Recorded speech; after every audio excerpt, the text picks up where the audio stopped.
Hello. Here I am. Why am I doing this? Who am I? Why should you care? I feel like I have something to say. Is it pretentious to point a camera at yourself? Yeah. Does it feel weird and cringy doing it? Yeah. Am I doing it anyway? Yeah. Why? I don't know. Will anybody see this? I don't know.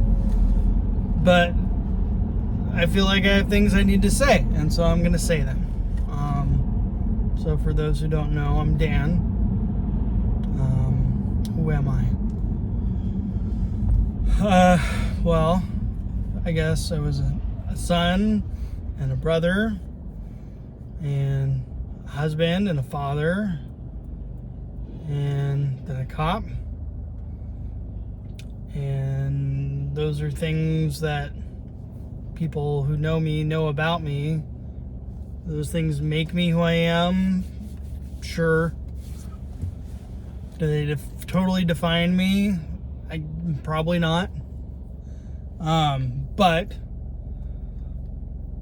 a lot of what I know and what I have to say is based on a lot of those things, and so here we are.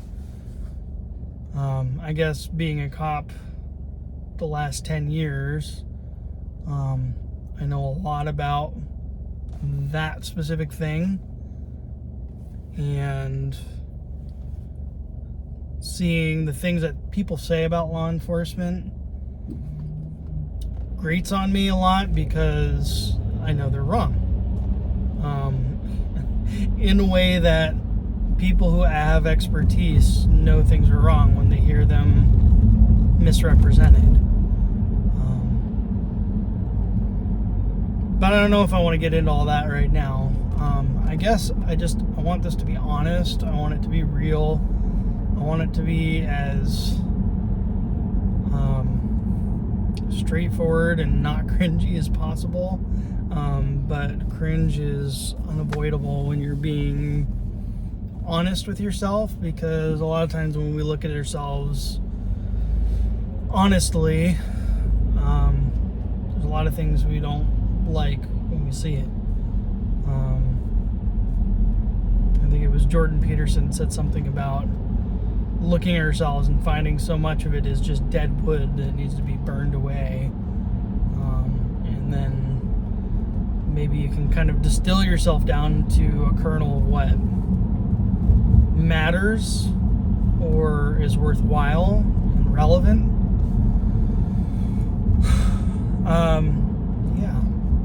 So I grew up in Oregon.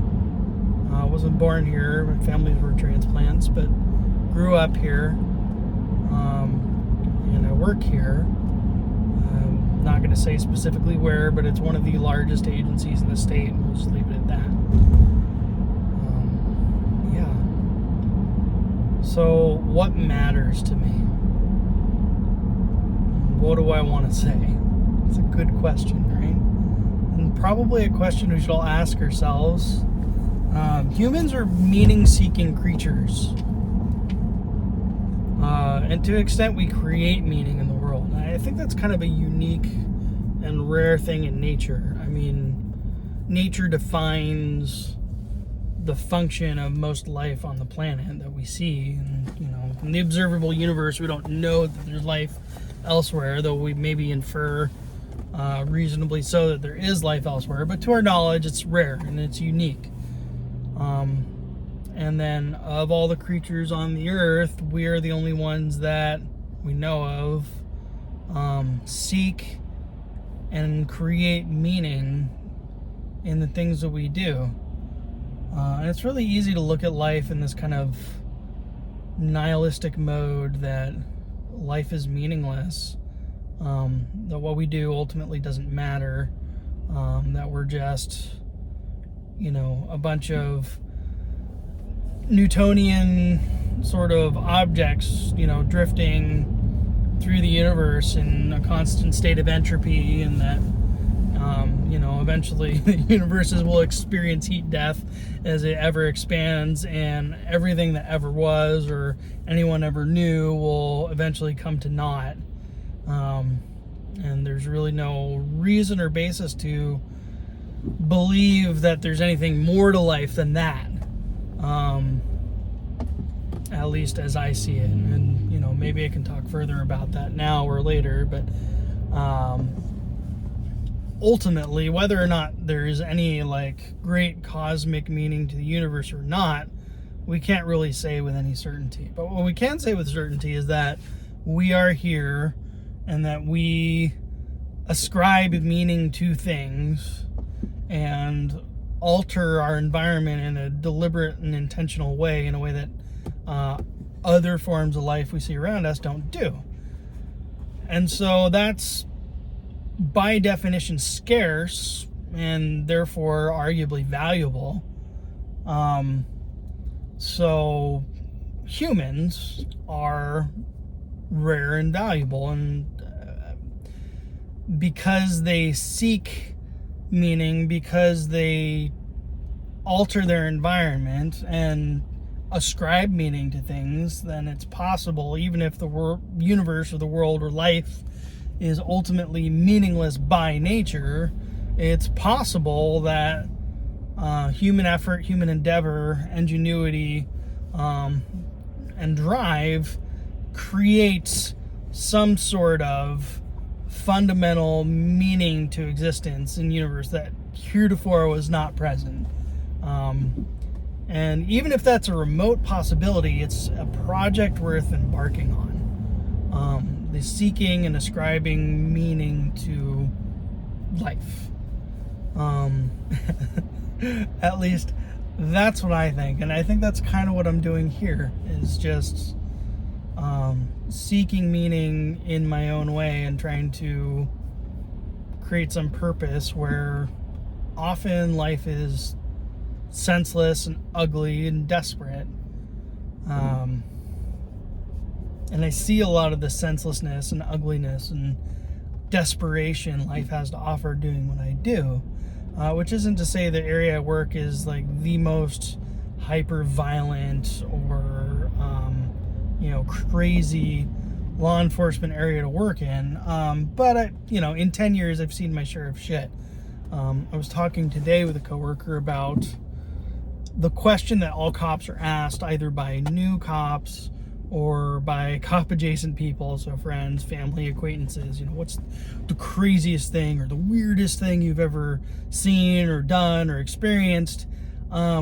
And I'm always kind of taken aback at that question because I know I have stories and some of them are just off the wall, but they get kind of lost in the just constant swirl of everything that's going on. And I try to write some things down because I've earned those memories. I've worked hard for those memories, and I don't want to lose them. I think they're important, at least to me. But when you get asked just kind of off the cuff, and you develop some kind of pat answer, well, I've seen this or done that, and that was pretty crazy. And you don't want to get too extremely dark and personal with people about just ugly shit you've had to live through. But you get a few beers in you and sit and talk with friends, and stories just kind of bubble up after a while. And so I'd imagine if I keep doing this, some of that will happen. Just as a matter of course. And then when I'm instructing, when I'm teaching, a lot of times we're, me and a recruiter sitting in the car together alone for 10 hours at a time, and I'm narrating or, instructing or counseling in some way for a good portion of that time. And again, stories just kind of bubble up because they're relevant, and memory is kind of that way. It's super associative, right? One thing connects to another thing, and ideas kind of thread together in this long chain that forms our lives. And those are, my experiences, my stories. And maybe they mean something to somebody, maybe they don't, but they mean something to me. even if life maybe is ultimately meaningless. It, I think, paints the picture of who I am based on what I've lived through and the decisions I've made and how I've processed my successes and my failures in life, whether that's a work context or not. But I mean, a lot of maybe the more interesting stories I have to tell are work related. Yeah. So I guess that's why I'm doing it. What sorts of things do I want to talk about? I mean, I am, to an extent, kind of a politically minded animal. Always have been. My views have changed a lot, one direction or the other over the years. Grew up in a very, very conservative, very, very fundamentalist household, listening to Rush Limbaugh from a very young age, and not really have any kind of meaningful pushback to those ideas. And then grew up and went to college and went into a very different context where I was hearing very liberal, quote unquote, or progressive ideas being pushed, again, unchallenged by kind of any sort of reasonable argumentation on the right, politically speaking. And then coming out of college and going into law enforcement and kind of walking a line between those two worlds and really kind of being where the rubber meets the road as far as philosophy and morality and ethics and policy really kind of intersect. And that was intentional. And when I was in college, they talk about, being upstream of social problems, right? So we're getting to the root of whatever ails society rather than dealing with the symptoms, right? Or pulling people out of the stream downstream as they're drowning. You go upstream and try to intercept people before they fall in the river. And so that's why, among other reasons, I got into law enforcement, right? I wanted to go upstream. I wanted to prevent tragedy before it occurred rather than just clean up the mess afterwards. And I still think that's the most interesting aspect of law enforcement. I mean, you teach a chimp to do kind of the basic patrol functions, I say jokingly often to recruits. I mean, it's very process oriented and it's just learned by repetition. But the interesting thing about law enforcement is going out and finding the problems for yourself when they're happening or before they happen.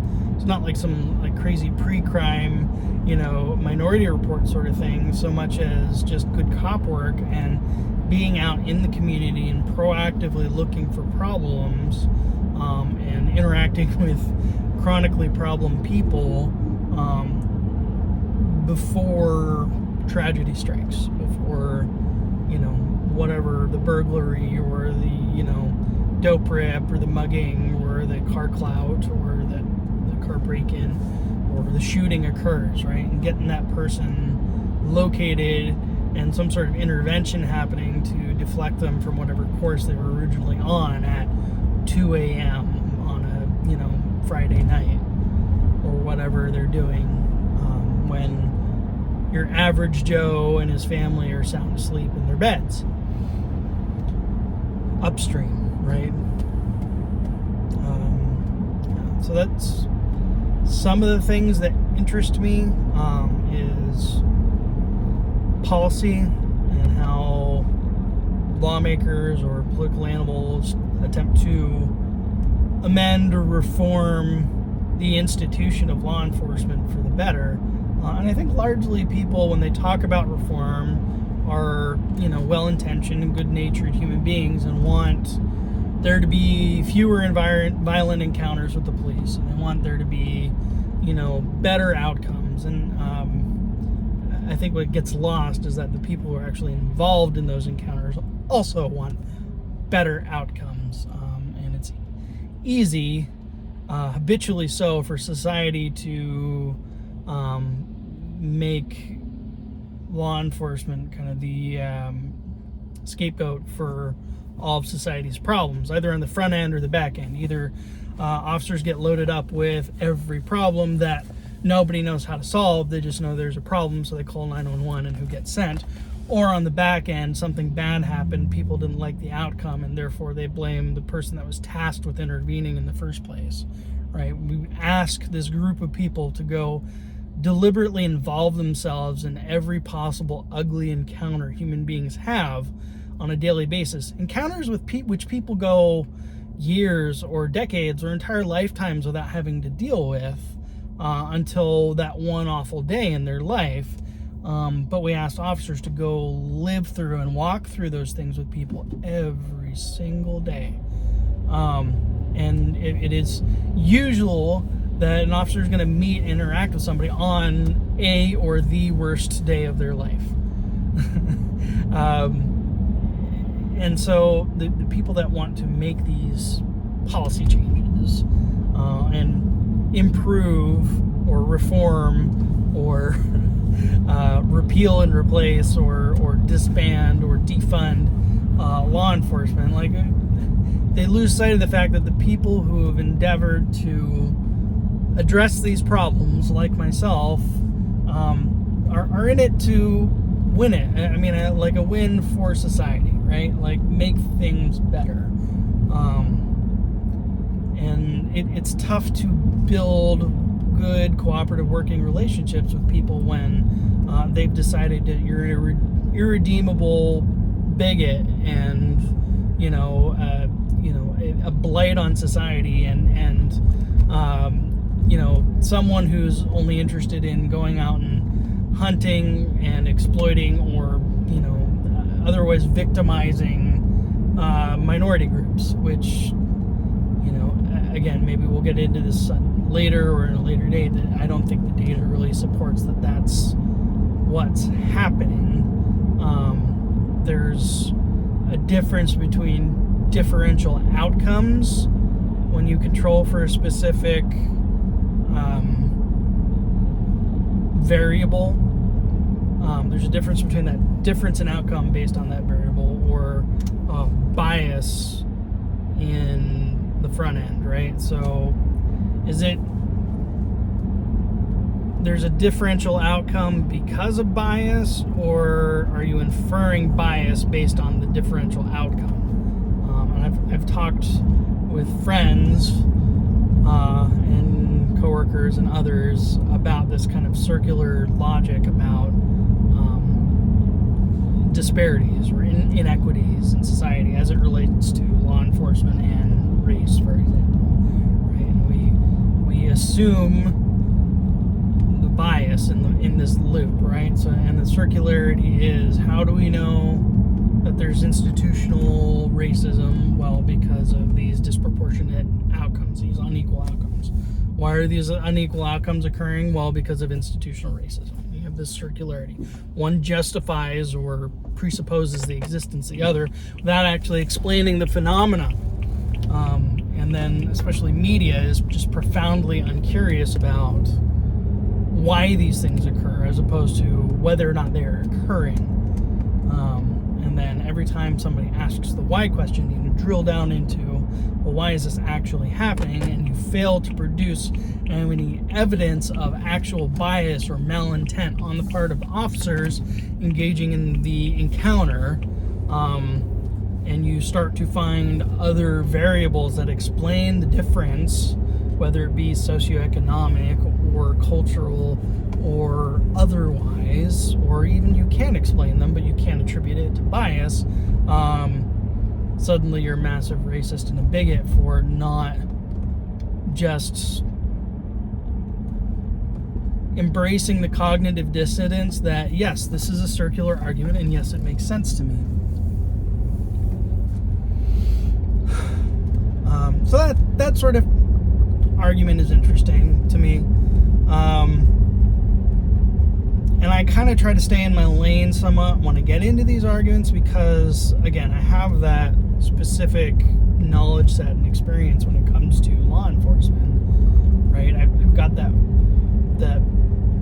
expertise to draw on that other people don't, and so I can speak with some authority, at least based on what I know and what I've experienced, that maybe others can't, as opposed to, you know, economics or something like that, or you know, ecology, where I don't have that expertise. And so I'm human. I've got my own opinions about these things based on what I read and what I listen to, just like everybody else. But the pitfall, the temptation for everybody is, because I have expertise in this one area, I overestimate my expertise in all areas, and I start speaking with the same level of self-assuredness and authority about other matters outside my area of expertise. And we see this all the time, where you've got, you know, celebrity doctor A or celebrity lawyer B on, you know, on the television, or, you know, on the podcast, talking about something totally out of their depth, with the same self-assuredness and authority that they would talk about with their, you know, area of expertise, like microbiology or whatever. And it again, it's fine for people to have those opinions, or even to, you know, look at that person and say, well, that's a smart, well-educated person. You know, maybe I'll put a little more stock in what they have to say than, you know, my buddy Joe. But all the same, I mean, really, it's important to remember that, you know, expertise can often be kind of a mirage when you're getting out of your lane. So I kind of try to stay in my lane that way. But I do have other areas of interest, and, you know, political or philosophical, or otherwise. And, you know, maybe we'll talk about those things as they come to mind, or as, you know, the urge grabs me. But if I ever do post this somewhere, I hope to foster good-natured discussion to the extent that that's possible on the internet. We've all been there, right, on those YouTube pages, just looking at the absolute dumpster fire that is the comment section, or on Twitter, where just, you know, the shortest, most cutting comment is usually what gets the most traction. And anybody that takes time to think about a kind of a nuanced evaluation of any subject isn't really going to get any attention. Although I do think podcasts are really a great development in the social media space, because you do have these long-form conversations where people can get into that nuance to some extent and get into the nitty-gritty. And then, kind of like in law enforcement, people get locked into a statement in a way that maybe you can't with just kind of a generic soundbite on the, you know, whatever MSNBC or Fox News segment for a couple minutes. When I say locked into a statement in law enforcement, it's an interview tactic, right? I mean, you get really drill down into the specificity of the witness or the suspect's statement, right? Why did you do this? What were you thinking? You know, detail, right? You know, what color shoes were they wearing? Where were you standing? Which hand did they use when they hit you, right? The more specific you can get somebody to lock into a statement, and then when they contradict themselves later, it becomes more apparent. You know, and then especially in a, you know, in interrogation, you know, a provable lie is just as good as the truth, or so the saying goes. You know, and in a political discussion, it's not really a provable lie so much as a provable contradiction. And I think that's one of the fundamental things about reality and meaning that we really need to recapture as a society, is this idea of hypocrisy and internally consistent ideological frameworks. And ultimately some sort of objective reality, because that's what it has to be based on, right? When you reject the objectivity of reality, then it's okay to engage in massive contradictions and massive cognitive dissonance, and just, again, embrace the circular argument like I referenced before. and not engage with reality or the facts when you are literally contradicting yourself. And I mean, the internet is just replete with, you know, these screen grabs of blue checkmark Twitter, you know, media personalities who 2 years ago said one thing and then this year are saying the completely opposite when it's politically expedient. And that's not really a surprise, but it's well documented now in a way that, and in your face now in a way that it wasn't maybe in yesteryear. And so it's maybe detrimental to us agreeing on what objective reality actually consists of, but it's useful for highlighting the hypocrisy and the cognitive dissonance that people engage in. And I guess that if we're engaging in this project of meaning seeking and, you know, trying to make sense of life, we've got to zero in on what objective reality is and then make a value judgment about the truth of a statement to some extent. And so that's, I guess, what I'm kind of trying to do here, to try and circle back to the beginning of all this. Anyway, I'm planning on just doing these when I'm on my commute, and I can kind of stream of consciousness, and maybe something interesting will come out of that, and maybe it won't. But I'm home now, so this has been fun, and see you on the next one.